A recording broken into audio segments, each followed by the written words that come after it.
Anneni de kurtaracağız Beyza'cığım. Tamam. Okey. Teyzem. Gel yavaş yavaş. Gel. Ya Allah ya bismillah. Seni kollayalım. Oğlum seni korkma gel. Sarıl bana sarıl. Sarıl. Hadi. Ülkemizdeki deprem felaketi üzerinden bir ayı aşkın bir süre geçti. Binlerce insanımızı maalesef kaybettik. Binlerce de yaralımızın tedavileri devam ediyor.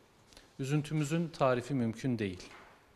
Devletimiz tüm imkanlarıyla felaketin yaralarını sarmak için sahada büyük bir gayret gösteriyor.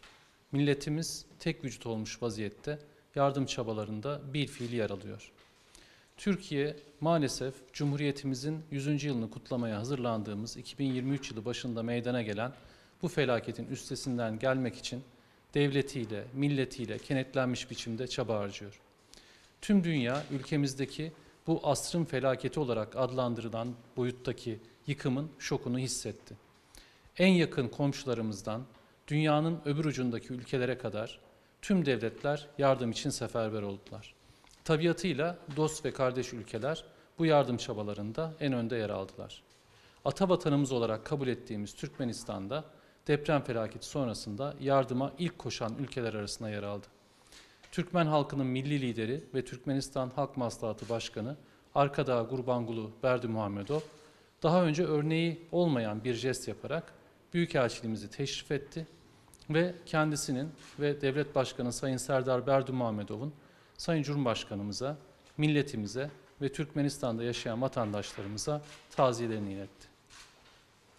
Büyükelçiliğimizde deprem şehitleri anısına açtığımız taziye defterini şahsen imzaladı ve Türkmenistan Başmüftüsü ile birlikte Büyükelçiliğimizde şehitlerimiz için dua ettik. Bu ziyaret Türkmenistan'da büyük yankı buldu ve tabiatıyla bize zor günlerimizde büyük bir moral ve güç verdi. Türkmenistan Devlet Başkanı Sayın Serdar Berdimuhamedov ve Türkmen halkının milli lideri Sayın Gurbanguly Berdimuhamedov'un talimatlarıyla Türkmenistan tarafından 7 doktor ve 3 sağlık personeli ile 30 ton ağırlığında ilaç ve tıbbi malzeme depremin hemen ertesi gününde 7 Şubat 2023 tarihinde Gaziantep'e gönderildi. Bundan hemen sonra bu defa Gurbanguly Berdimuhamedov Yardım Vakfı tarafından depremzede çocuklar için ilaç ve tıbbi malzeme, giysi ile gıda ürünlerinden oluşan toplam 92 ton ağırlığındaki yardım malzemesi Türkmenistan tarafından tahsis edilen 2. özel uçakla 10 Şubat 2023 tarihinde deprem bölgesine ulaştırıldı. Türkmenistan bu süreçte devleti ve milletiyle bir kardeş dayanışması göstermiştir. Büyükelçiliğimizin koordinasyonuyla yürütülen yardım kampanyasına vatandaşlarımızın yanı sıra Türkmen vatandaşları ve kurumları da yoğun ilgi gösterdiler. Kampanyamız kapsamında Türkmen Kızılay'ı ve Türkmenistan Kadınlar Birliği ile sağladığımız koordinasyon çerçevesinde temin ettiğimiz 7 çadır, 6 seyyar tuvalet, 60 ısıtıcı, 20 jeneratör, 667 yatak, 6835 battaniye ile toplam 23,5 ton ağırlığındaki giysi, hijyen ve gıda malzemesi Türk Hava Yolları tarafından organize ettiğimiz uçaklarla ve Türkmen lojistik firmalarınca sağlanan tırlarla deprem bölgesine ulaştırıldı. Büyükelçiliğimizce açılan banka hesabına da hayırsever Türkmen vatandaşları ve vatandaşlarımız tarafından 3 milyon lirayı aşan miktarda bağış yapıldı.